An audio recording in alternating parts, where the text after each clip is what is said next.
FAVMI presents Unfolding Mental Illness, hosted by Saraswathi Suresh. Hello, everyone. Unfolding Mental Illness, our podcast series, brings about its 15th episode, Mental Wellbeing in the Modern Workspace. I am Saraswathi Suresh, the host for today, and the founder of FAVMI, Family's Voice on Mental Illness, which is also the Mumbai chapter of FAVMI India, founded by Dr. Nirmala Srinivasan. And my co-host is Dr. Sachin Ganorkar, the founder member and director of FAVMI. October 10th is observed as a Mental Health Day. And this year's theme was to prioritize mental health in the workspace. So our last two episodes were in this direction. We started with Dr. Pratima Murthy, the director of NIMHANS, talking about the mental health outlook in India. And then we had Sumit Guha, a lived experience, who spoke about how successful he was in his corporate life for 2 decades in spite of his mental health challenges. To take this conversation further and to talk about the realities in the mental health space, the impact of stress on productivity and the burnout, and strategies of how to build resilience. Our guest for tonight is a dynamic woman, Dr. Ruksheda Syeda. She is the president of the Mumbai Psychiatric Society 24-25 and the vice president of the Indian Association of Biological Psychiatry 23-25. Dr. Syeda is a Mumbai-based psychiatrist who operates out of a private clinic, which is Cheris Family Center in Lokhandwala, Mumbai. She has more than 25 years of experience in psychiatry and also psychotherapy. She practices primarily in emerging and young children, adults, women, and families. She's done an MBBS from SINE and her psychiatry from KM with a WHO fellowship in psychosocial rehab from South Korea. She's also co-chairs the School Mental Health Committee of the Indian Psychiatry Society and has coordinated 7 national symposiums on women and mental health. She's in the managing committee of Hindustani Prachar Sabha, an advisor to the Led by Foundation and Family First Guidance Center. She is a TEDx speaker and has authored several journals and is a media expert on mental health. In 2019, she also founded YAMI, a bi-monthly online support group for young adults. Welcome, Dr. Syeda, for accepting our invitation and agreeing to do this podcast for us on mental health in modern workspace. And we are absolutely obliged for doing this. So much. It's entirely my pleasure. And I'm deeply grateful to you guys for allowing me yet another platform so that I could do my work easily about spreading awareness of mental health, increasing mental health literacy, and psychiatric care. So I'm really happy to be here. Thank you so much.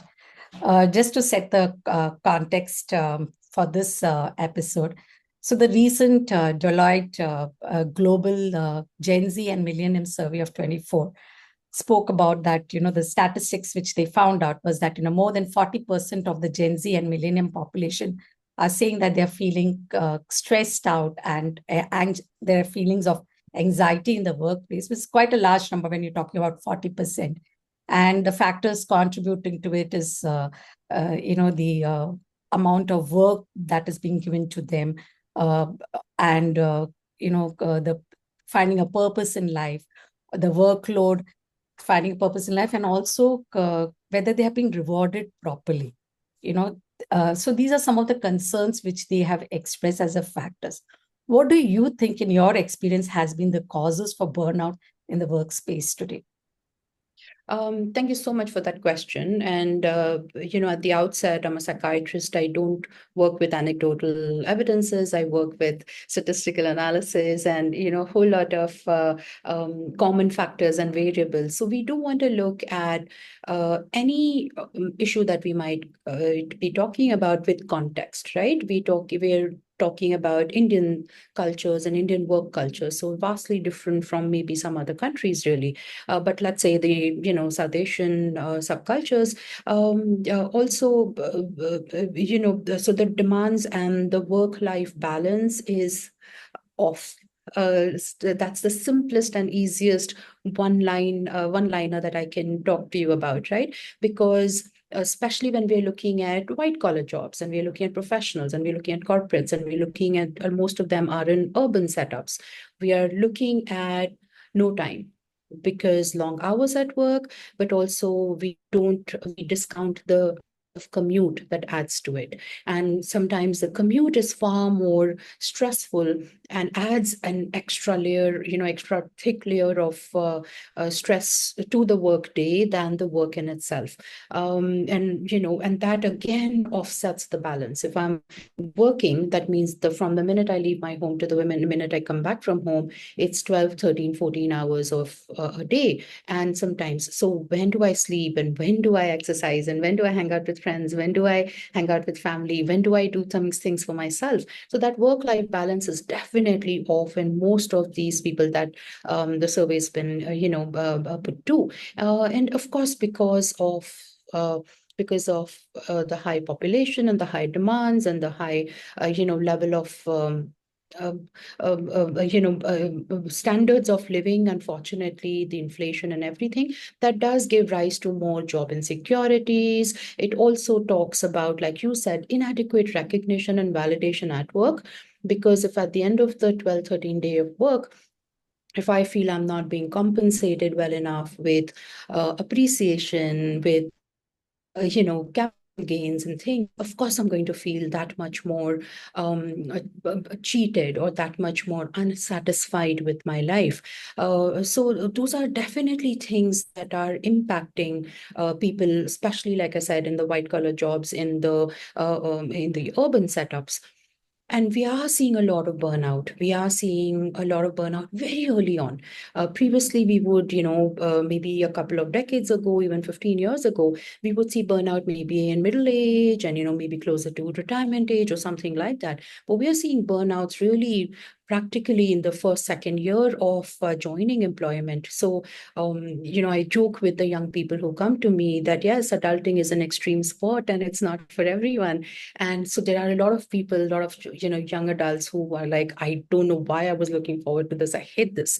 So the burnouts, that they, thankfully, a lot of them are recognizing that they see that they are fatigued and they're like, I shouldn't be feeling so physically weak or tired, and I'm feeling that. They see irritability that previously what I would, be able to laugh about, I don't no longer find it funny, and I don't like that I'm losing my humor. They can be, they're working what they're doing, but they're not enjoying it, and that's probably also going to impact the productivity that they might bring to the table. And of course, there's lack of motivation. There, why am I doing this? And then the existential crisis kind of like increase. What is the meaning of everything? What is life all about? And of course, that also means that emotionally people start withdrawing a little bit because of all of these kind of factors. So burnout is something that is very, very, we're seeing it at an alarming and increasing pace. And with that, the question also, the guilt of the burnout, that I'm so young, why am I burning out? And if I'm burning out already, what does that even mean? And I can't say this to my parents because they've worked so hard all of their lives and I'm already whining. So we do see a lot of that for these reasons. And, this is the impact that we are seeing. So something to think about, definitely. Yeah. So in fact, I was going to ask you, the next question is, what are the kind of mental health issues that you see today people are facing in the workplace? And what are the early signs that one should start recognizing? Right. So we just talked about burnout and symptoms of burnout. Yeah. reason that we are concerned about burnout is because they may be, the harbinger of more psychiatric disorders. A burnout can be classified as one step before you might end up having a disorder, right? So it's just like if you do your sugar levels and HbA1c is slightly on the borderline, you know that, okay, you're prone to having diabetes. Similarly, if you have burnout, then those are red flags that you may be heading towards, if maybe heading towards common psychiatric illnesses like depression, anxiety, panic attacks, sleep disorders. They are common mental health illnesses.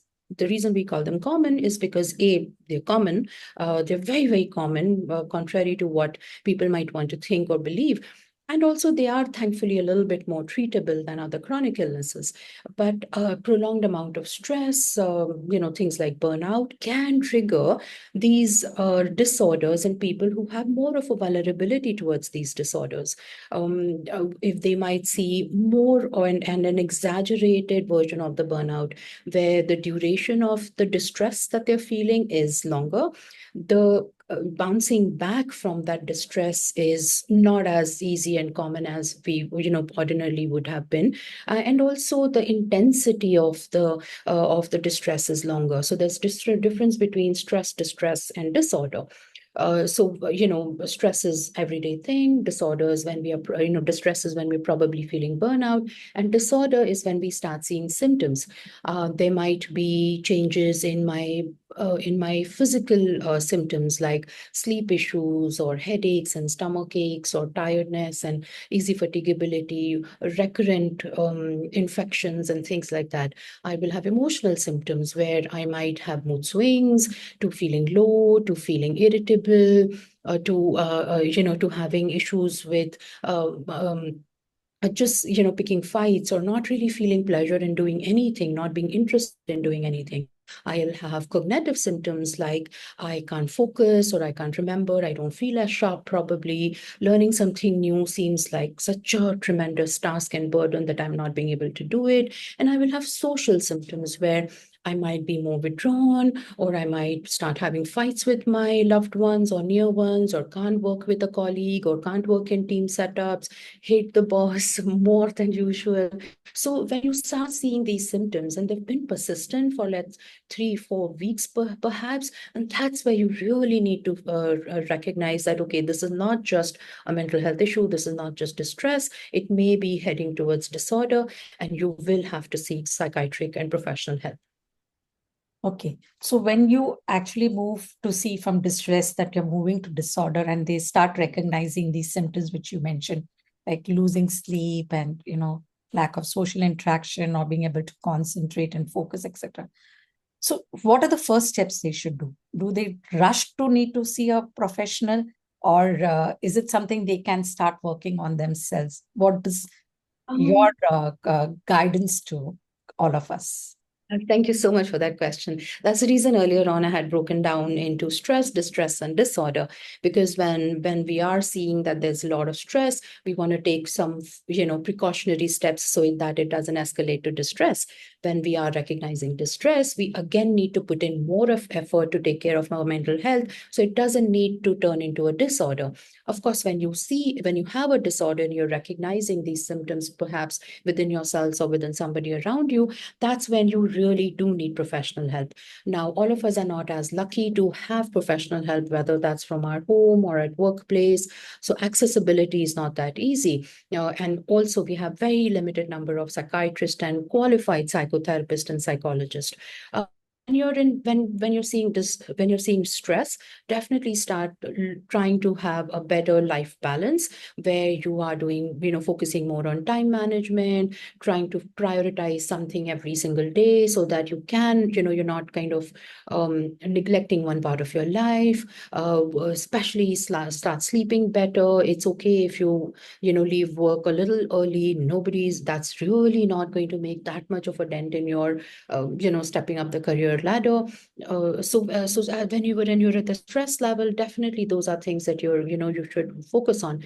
When you're at a distress level and you start recognizing there's burnout, definitely, also get your physical body checked up, whether you have anemia, whether, low hemoglobin, iron content is less, whether you have vitamin deficiencies, or maybe you have some other kind of illnesses and all of that, right? So those deficiencies can also be kind of contributing to already existing issues. Apart from already, like I said, maintaining a healthy lifestyle, trying to work out, focus, and exercise a little bit. If you're getting enough steps because of commute and at work, that's great. But maybe 10-15 minutes of basic stretch exercises, breathing exercises is also something you might want to include wherever you get the space, whether at lunch break or whether once you're home. So those are the things that you could do while you're in distress, along with figuring out, when I say, okay, have a life balance and, don't stay late at work, that also means that you're going to need cooperation from other people at home, in personal life, as well as at work. So that's what you can do when you're at a distress level. When you have a disorder, like I said, definitely go see a professional. If you don't think you have access to someone, at least a friendly neighborhood general physician, all doctors who have a basic MBBS, a medical degree will be able to at least tell you whether this is something that they're concerned about, worried about, and they may or may not kind of start you on medications. If you have access to psychiatrists, please go see a psychiatrist so that you can get a diagnosis if there is one. I always tell people, if you are saying something, that's labeling, but if I say something, that's diagnosis. So don't label yourself. Labels are never nice. And if you have a diagnosis, nothing to worry about. We can come up with a treatment plan, and you do that, and you should be okay. Yeah, I think you have put it very nicely, labeling and diagnosis. I think it's a chapter which, we learned it ourselves. So I think it's very beautifully put across. You did mention about work-life balance, trying to exercise, trying to do meditation and put things. But, and also you're aware of the long hours which one has to put, also the commuting problem which we have. Where do people find time to do that? It's a big challenge for all of us. At the same time, you have to take care of yourself. So how do you manage then work and life? So again, like I said earlier on, that if you get enough steps, going to work, coming back from work, at work, great, wonderful. All you need to do is maybe add 10-15 minutes of stretch exercises and breathing exercises. If you feel that no, you don't get enough steps during your work day, and at the same time, don't really have time to come back home and work out or at the gym, there are a lot of variations you can do in your current life, like maybe get off a stop earlier, walk down back home if that's not possible, because especially for women, not really easy to walk down the street in the night, or when in some areas, unfortunately. So what I tell people, especially those who have a sedentary lifestyle like me, because I'm sitting and seeing patients all day, every 2 hours walk around for 5 to 10 minutes. So that's doable, right? You can walk around in the office space. You can walk around outside the office. You can just go, do back and forth in the corridor outside of the office. So every 2 hours, if you walk around 5 to 10 minutes, that's also something, right? And that kind of also gives you a break in your everyday thing. You can take a call while you're doing that if you have to, or preferably don't take a call for those 5 to 10 minutes. So every 2 hours, if you kind of walk around, that also helps you cut your day, and also helps you do time management, because for life balance, time management is very, very essential. And I tell people all the time, what are your work hours? What are your non-work hours? And then, because the non-work hours has to be divided. But the whole time management has to start with, how much sleep do I need, right? If I have to wake up, let's at 8 o'clock in the morning or 6 o'clock in the morning, I do need to count back 8 hours from there and have to sleep at that time. If I have sleep deficit, there is no way I'm going to be able to do stress management, emotional management, life balance. That goes out of the window. So it has to start with how much sleep I need and how much, not how much I want to sleep. It's because I might want to sleep for 6 hours, but my body needs 8. And for women, they need 1 hour extra. And if they have your periods, they need another hour extra of sleep. So we definitely have to start from there. And these are small things that you can do. All you need to do is, maybe if you think that you get more anxious or you have, more of a nervous kind of a personality, 3 to 5 minutes of breathing exercise twice, if not thrice a day. You can do that anywhere. You can do that while you're commuting. You can do that on your desk. You can do that just as soon as you reach home or bed. 3 to 5 minutes. When you add it up, it may seem a lot, but when you break it up, it's absolutely doable. So simple, small little things, tweak the food that you're eating. Try reduce the processed food, reduce the mass produced food, take healthier options of that. Definitely give up smoking if you're smoking, or use and vaping if you're vaping, and reduce and cut down on any other kind of alcohol or substance that you may be using, because that contributes towards your ill mental health and physical health more than what we might have ever kind of considered. So these are small little tweaks that you can do in your daily life, that is, like I said, very doable and achievable, and sustainable. Because if you have a life balance which is sustainable, then it becomes easy. Then you don't have to put in effort.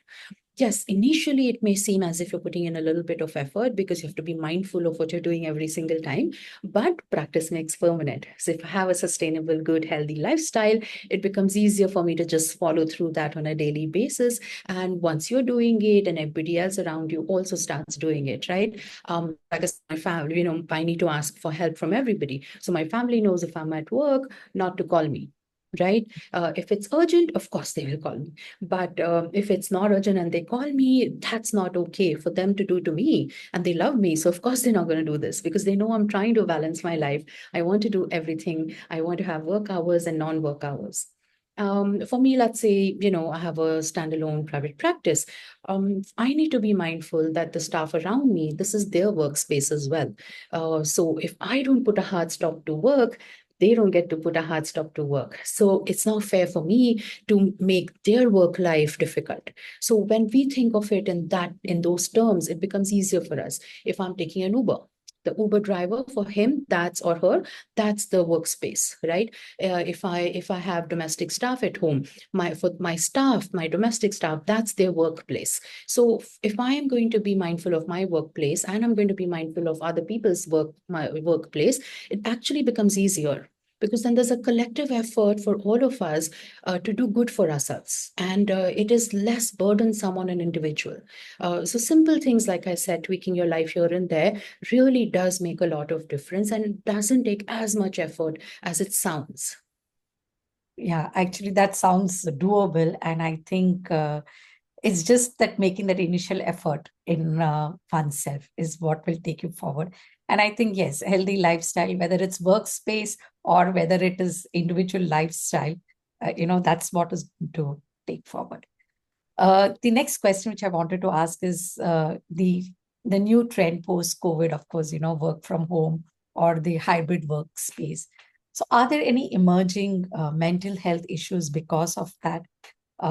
And how would you, for people who are working now from home or remotely, how would you address them to maintain their mental well-being? So with COVID, we saw a lot of challenges, but we also saw a lot of benefits. We saw a lot of benefits in mental health, right? People talked about mental health more and more easily, and so it became more socially acceptable. So that's great. But we also saw a lot of challenges where there was more sedentary lifestyle because you're working from home. There were blurred boundaries because while you're working from home, you're also doing homework and housework and all of that. And also that you did get glued to the screen in one sense, and that's not very great. It also impacted your social interaction interaction and, your ability to go out and have fun. I tell people all the time that, yeah, initially when people did start to go out and meet people and everything, for whatever reasons, it took me a while to kind of, okay, now I'm with friends, what do I even speak about? Right? Because you get out of habit of doing that. So we are still seeing the after effects and aftermath of all of that, especially in younger people, because the social skills and all of that were developed or were going to get developed did get kind of like hampered in a way. So what I do recommend to people is that if you're working from home and if you like it and if you prefer it, because a lot of people do, cuts down on the commute, cuts down on the pollution during commute and all of that, but you still again have to have work hours and non-work hours, workstation and space and not workstation and space, right? If during work hours my dining table is my workspace, it has to be workspace, right? If after work hours it goes back to being a dining table, then that's okay, treat it as a dining table then. Because it's a lot about conditioning as well. So if the same space when it's work hours and gets converted into my workstation, I'm more conditioned to be able to focus more on work and not get distracted by other things around me, and vice versa. And when I do have a hard stop, like I said, at my work, the reason I keep saying hard stop at work is because it's not just that I need to stop working, it's also that I need to stop thinking about working. And because we finish the work and the inertia of work kind of like continues later in our life, and we're still thinking about, okay, yeah, tomorrow I'll do this, oh yeah, I have to do this, oh, I have to do this. No, you need to go off the clock, both physically as well as mentally. So that kind of hygiene in terms of maintaining that work and non-work time is very, very important, especially so if you're working at home, because you can get a little complacent, you can start doing grocery shopping while you're at and things like that. And one of the major things that majority companies will frown upon you using social media while at work is precisely, well, because they want to have their money. Having said that, but it's also not very good for my brain if I'm switching from one task to the other. So if I'm speaking to you and I'm constantly checking if I'm getting a notification or what kind of notification, that burdens my brain, because I have to switch from this to this and this to this. And that exhausts me more. So if I'm at work, yeah, I'm not doing grocery shopping online. If I'm at work, not checking on Instagram or Facebook or whatever it might be. Definitely have, times where either I'm taking a coffee break or I'm taking a lunch break. Sure, I could possibly maybe do some chores or even chat up with people and all of that during that time. So simple, again, small little things, particularly when you're at home, because you can become a little complacent and you can become, less mindful of what you're doing, because you feel that, oh, yes, I can do this later. So don't postpone, right? Because like I said, that if I'm working, I'm working. If I'm not working, I'm not working. And that non-working part of my life is something that I am earning to enjoy by working, right? I don't allow myself to enjoy that. Am I really being fruitful? Because why am I even putting in so much of effort at work then?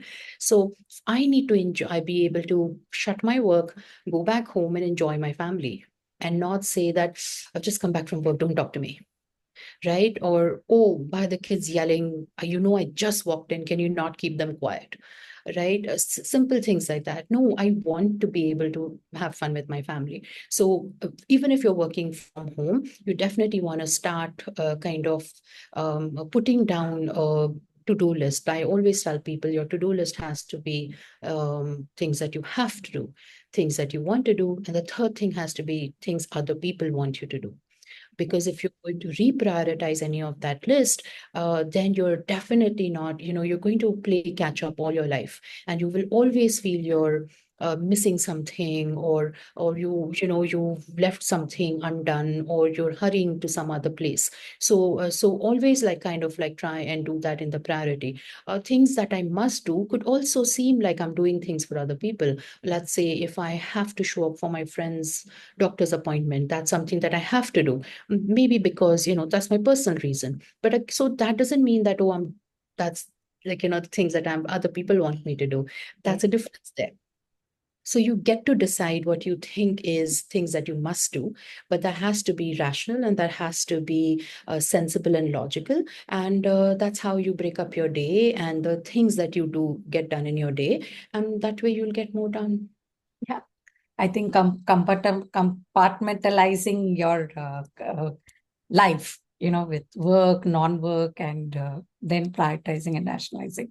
I think, yeah, that's an amazing trip to all of us. Yeah. Thank you so much. I tell people all the time, do one thing at a time so that you can do 10 things in a day. And I want to do 10 things in a day. Yeah. It's just that we humans like to do 10 things together at the same time. Yeah. In some way, somebody convinced us that that's the right thing to do and that's what smart people do. But actually, it's the opposite. Smart people don't do that. You genuinely want to conserve and reserve your mental capacity on a daily basis, because only then that you will build resilience for other things in life. Yeah, so true. So true. Now I'll just hand it over to Sachin to take it forward. Thank you.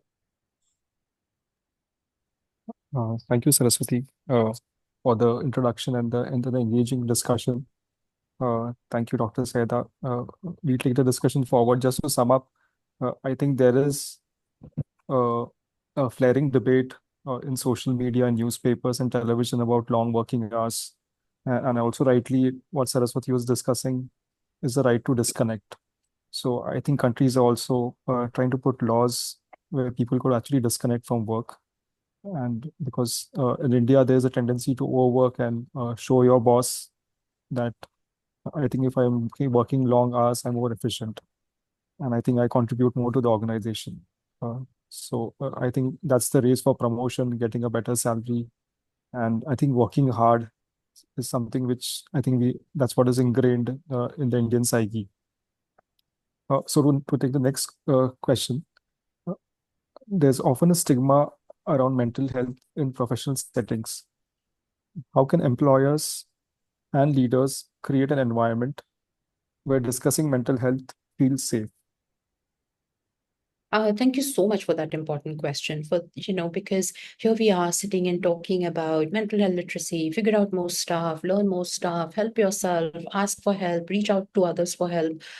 Having said that, while we're trying to do all of that, there is this secrecy that it demands practically, because everybody is so scared of if anybody comes to know at workplace that I'm struggling with this or that, I won't get promoted, or I won't get the increment, or I won't get an appraisal, or a good review, and that is a real fear. I'm not going to lie to you and say that, oh, no, don't worry about it, everybody's going to be fine and understanding. No, it's unfortunately very real and very present danger that and that's also again coming from the fact that we have less information and knowledge, and we don't have enough good policies put in place where it safeguards people and their interests. The same thing whether we see with maternity leave and women are told in places. A lot of people will only hire as many women as they really, really have to.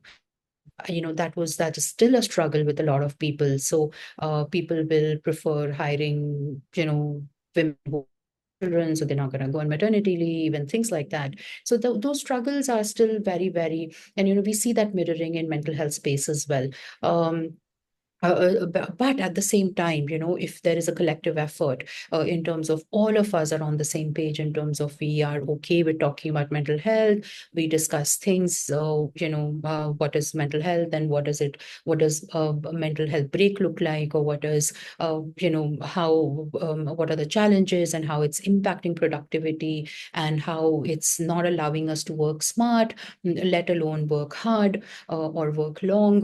When these conversations start happening more and more commonly in every level at the workplace, entry level, middle management, upper management. That's when the culture will really shift and change, and nobody's going to blink at having that kind of like an issue. Thankfully, there are more and more companies now waking up to it. So it's not as scary as it used to be 10, 15 years ago. So what I would tell people is to, if you feel that there is not a culture around you that allows you to speak about mental health, you start the conversation. And don't worry that people will think that, oh, you may be having something and that's why you're talking about it. They may or may not. There are always going to be people who are going to speculate and gossip, but that's going to be everywhere, everywhere in our families and friends. So why not at workplace? So you definitely want to be part of the solution and not part of the problem. And the problem is silence, and the problem is kind of like, ignoring it or pushing it under the carpet. So start conversations. Ask when you're getting interviewed for an employment, ask them what their mental health policy is. Do they have medical insurance for their employees? And does the medical insurance also cover mental health? So when you're asking such questions, those questions itself are also going to be seeds that might really take root and grow into a healthier work environment for people.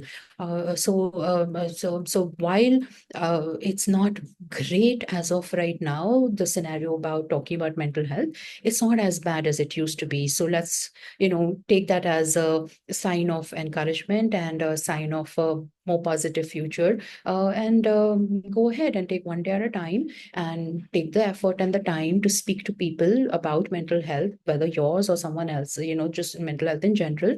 And starting conversations is a very easy and effective and sasta sundar tikau method of ensuring that everybody has the ability to be themselves while being productive at work. Thank you. Sure, Doctor. No, very true, because I think employment is tagged to productivity and profit. And I think unemployment will create more mental distress for anybody, despite spending a number of hours. So to take the next question, how can companies support employees who are dealing with anxiety, depression, or burnout? Are employee assistance programs, EAPs, effective?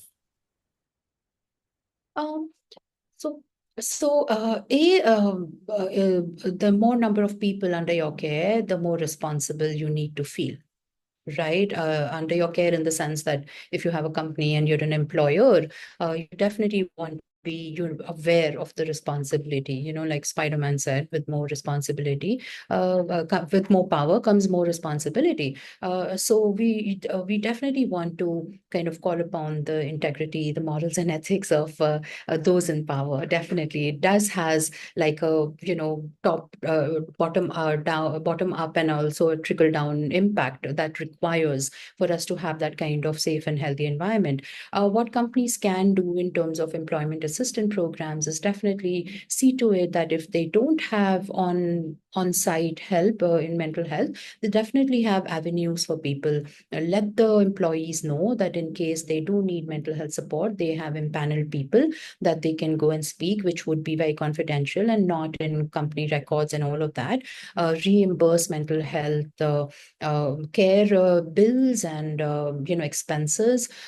Give time to keep doctor's appointments instead of saying you can't can't get off work.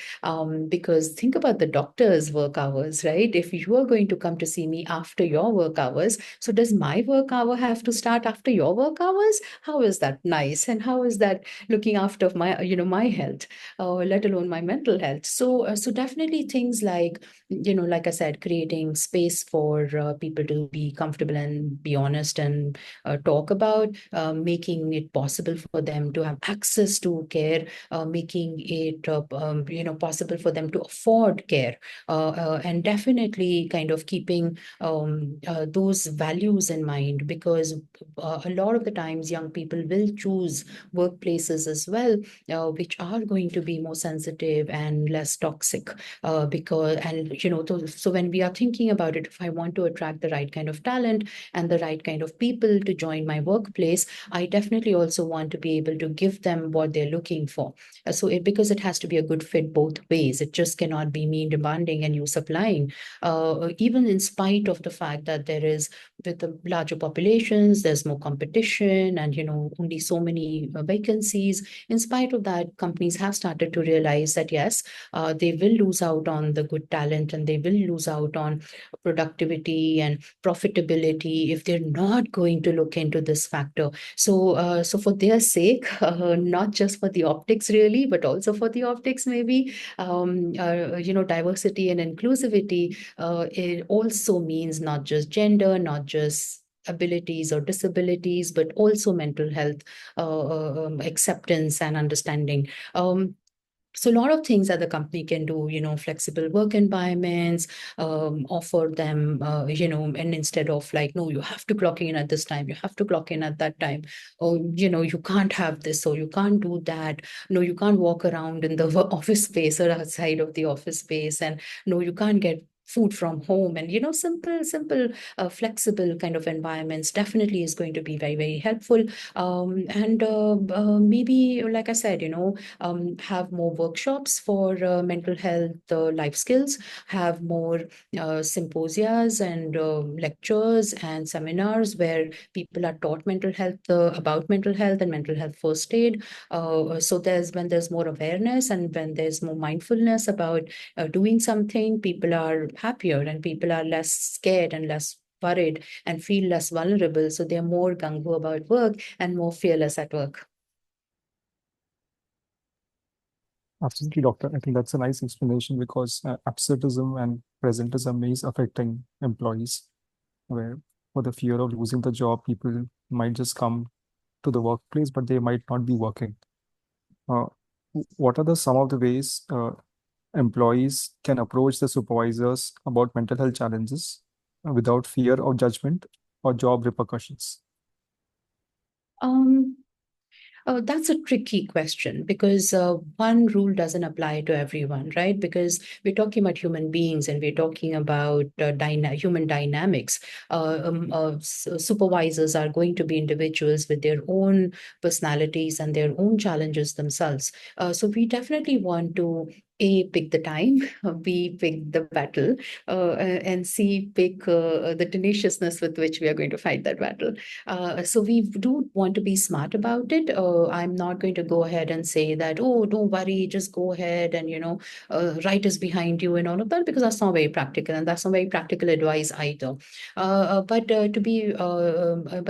if you have legitimate concerns for the workplace environment, which is impacting you and your personal health as well as productivity, having an open conversation with your supervisor in terms of that, I want to work like this.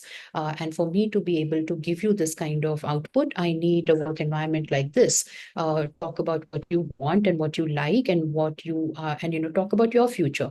That my future in this company for me looks like this, and I'm asking you, how can you help me attain my work goals? So those are good approaches to take instead of feeling as if you're going there and, asking for favors for mental health. Not at all. So when we're talking about team building, we also want to talk about team building by asking from them what they are going to do for me. So those are good approaches to take and, go and have open conversations and honest conversations that these are things that are bothering me. What do you think we can do to resolve these situations? Because going to your superiors with a problem, with an expectation to be, those problems to be sorted and resolved is definitely something that we should do, whether that's about work or workplace environment.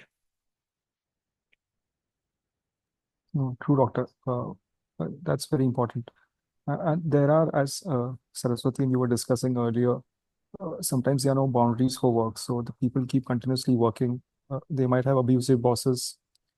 They might have a deadline, or popularly today it is called as EOD, end of day, where everything becomes actually end of day. And you might have bosses who are narcissistic, who have a certain leadership style. So our next question is, what should employees do if they find themselves in a toxic work environment that is affecting their mental health? So definitely, if you already have a leader that is untrustworthy, because if a leader is toxic and narcissistic and the EOD is endless, so we definitely know there's a problem that already exists, right? So then to say that, oh, go speak to the same boss doesn't really work out very well for us. So what we do want to do is just as for doctors and all of that, and lawyers will tell you always documentation. So if there are incidences and things that are bothering or that have happened, please document those things, specific incidents in terms of who said what and why and where. Figure out somebody in the HR department who is more trusting and trustworthy and who's more empathetic and a good listener maybe, and speak to them and ask their advice as well in terms of how to handle a situation, instead of going and like complaining first out of the bat. Of course, request a change of the team or something if possible, because you're also kind of giving them options for solutions, that I'm okay to change my team, I'm okay to change my boss, I'm okay to change this. So you need to be able to help me in some way. So when given with a few options, the HR is also going to say that, oh, okay, fine, take this. So you're going to be solution oriented in that sense. Definitely seeking help from a professional help is going to be a very, very important task as well, because in some cases you might not be able to change the boss or the team. Learning tips in terms of how to manage your emotions, how to manage your behavior, what kind of responses to kind of give, what are the coping skills that you can use because you have a toxic work environment, with help of a professional is something that you can definitely use, because when we talk about life skills, we also want to talk about life skills at work. I may be good with friends, but am I good with colleagues? I may have social anxiety at work because I don't know these people as much. They're not my friends, and I might not be communicating well. So you might want to learn life skills in terms of workplace as well. And when we talk, we always encourage setting boundaries, because setting boundaries is not to keep people out. Setting boundaries is actually so that I can enjoy the relationship better, right? If I've already set a boundary for myself, that way I know that I'm not going to cross that boundary, and I'm not going to let anybody else cross that boundary. So that makes me less defensive when I'm engaging with that person. That makes me less paranoid that, oh, what if this person does this, what if that person does that, because I know and I'm comfortable with my boundaries, and I won't let you overstep it either. So then I'm comfortable, then I'm okay with, I'm more happy and more accepting of you as well. So setting boundaries for healthy relationships at work or in personal life is very, very important. Though setting boundaries is not always easy for everyone because of their own attachment issues, but those are things that you can definitely learn with professional help as well if you're lacking there. And focus on the controllable aspects of your job in terms of the getting only frustrated with what's not working out. Definitely focus on what you can do and what you can control and what you can help with and get help from, and figure out what a viable long-term solution might seem like. Asking for help at work is very, very important, and not in terms of, I'm not suggesting you sit and toxic boss, but you definitely want to ask, okay, you know what, you've had this boss as well, handled it, what do you think I can do? So you might get tips from there as well. So those are the things that I would definitely encourage you to do, and safeguard yourself, so that also again makes you the part of solution instead of part of the problem. No, no, thank you, doctor. I think that's a very important question because people want to keep the financial security. And I think leaving the job would be almost the end point for a lot of my colleagues actually who actually were working. But I think sometimes people have to keep facing these challenges while working in a toxic environment. Right. Well, I might, yes, I mean, I don't, because it's also not just about that. Even suppose I'm coming from privilege and I don't really, I can afford to take a break from work for 6 months, but I don't want to. I like working. I like being productive. I like my work. I like what I'm doing. So even then, why should you have to leave a job because some things like, let's try and fix what's broken. If you can't, okay, then let's abandon it. Correct, doctor. No, no, that's very true, because even in the medical field, we keep reading in newspapers that residents who work, because there's a certain hierarchical structure in medicine, and they actually undergo a lot of strain, and there people, doctors committing suicide. So it's pervasive. It's not only the corporate field, or the formal, or the also the informal sector, because we are just talking about the formal sector right now, but I think it's become more pervasive in the society. So thank you very much. And one of the last questions, we wanted to throw you light and sum up what uh, Saraswati, and we were discussing. How do you see the conversation around mental health in the workplace evolving over the next few years? I'm very optimistic and hopeful also, because we are seeing more and millennials are already in the workforce. Gen Zs are entering the workforce, and they are truly the flag bearers of mental health in every aspect. So I'm very, very hopeful that even if the boomers might be a little late to kind of the conversation, but the younger people will see to it that they join those conversations. So I think we will see a lot more emphasis on social interactions outside of work. I think we will see more kind of like scheduled check-ins with their supervisors or boss. I think we'll see, people fostering team connections, whether that's through virtual events or through, other events. I think all of that is going to be a huge part of team building as well.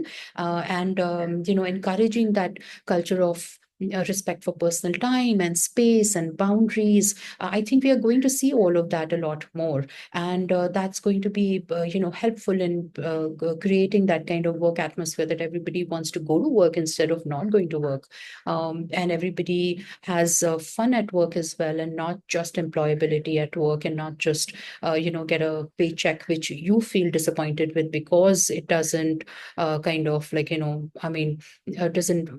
equate the time and energy and efforts that you had spent on it. I think we are looking more at that. I think the leadership is also waking up to the idea that no, if we want to retain people at work, we definitely want to bring about certain changes, because at this, if as an employer, I don't want to keep my employees keep changing jobs. I want to be able to say that, okay, this person has worked in this company for 10 years instead of, oh, after 2 years, they all move on.